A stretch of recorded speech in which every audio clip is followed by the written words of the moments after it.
C'est l'heure du journal sur OSR Monde. Mesdames et messieurs, bienvenue. Rapport de la Cour des comptes, la machine judiciaire s'enclenche. Ça bouge dans l'affaire de la gestion des fonds Covid. Immédiat a appris que le ministre de la Justice a saisi le procureur de la République aux fins de poursuites contre 12 personnes qui font l'objet de demandes d'ouverture d'informations judiciaires. Ça démarre en trombe. La machine judiciaire roule vers les personnes épinglées par le rapport de la Cour des comptes qui a relevé des cas de faute de gestion présumée des fonds du force Covid. Des sources concordantes, le ministre de la Justice saisi le 29 décembre dernier par la Cour comme le disposent les textes, a à son tour saisi le procureur de la République pour mener des enquêtes. Immédiat a appris que 12 personnes seraient visées par le parquet, un chiffre qui correspond aux 12 informations judiciaires sollicitées par la Cour des comptes.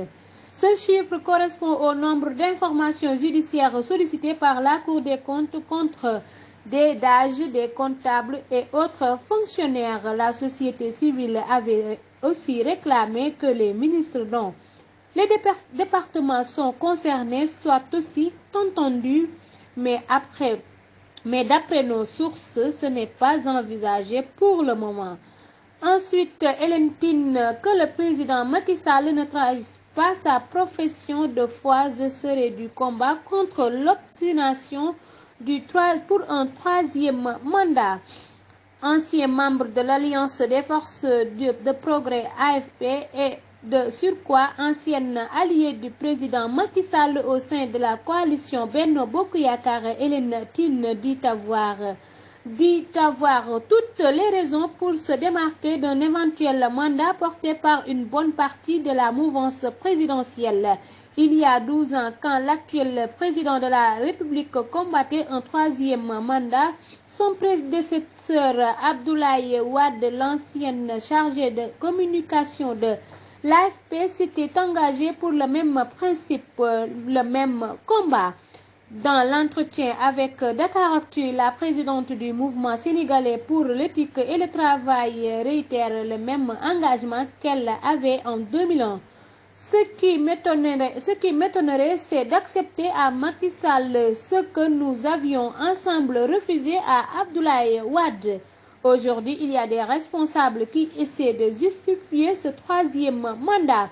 Il n'a qu'à sortir par la grande porte, car il est jeune et a l'avenir devant lui, considère Hélène Tine. Plus loin, elle confirme sa disponibilité à se mettre en face du régime pour rappeler au président et à ses souteneurs qu'il doit respecter cette profession de foi sur la question du mandat. Et enfin, le message de Cheikh Oumar Diagne aux Sénégalais après sa libération. Le professeur Cheikh Oumar Diagne s'est fondu d'un poste parcouru par Sénégo pour remercier les Sénégalais après sa libération ce mardi 10 janvier 2023. Merci à tous aux combattants dans le sentier de la vérité, les jàmbaar du COLIDEP, aux avocats qui se sont engagés bénévolement et à tous ceux qui se sont déplacés pour soutenir, réconforter et assister dans les lieux de la détention. Mention spéciale à Maître Moussa Sarr et Maître Patrick Kabou. Qu'Allah vous garde, les amis, la famille et les collègues ont été omniprésents. Qu'Allah soit satisfait a écrit Cheikh Oumar Diagne. Selon Cheikh Oumar Diagne, ses pensées vont à l'endroit de ces honnêtes citoyens injustement détenus dans les geôles de Macky Sall. Je rends un vibrant hommage à l'administration pénitentiaire de Sébikotane. Ils ont été courtois, corrects et disponibles. Mention spéciale au chef de cour, une valeur remarquable. Lachtouk Diouf et toute son équipe, ajoute-t-il. D'après lui, il fera une importante déclaration ce lundi 16 janvier 2023. C'était tout pour aujourd'hui, mesdames et messieurs. Merci de vous informer sur OSR Monde.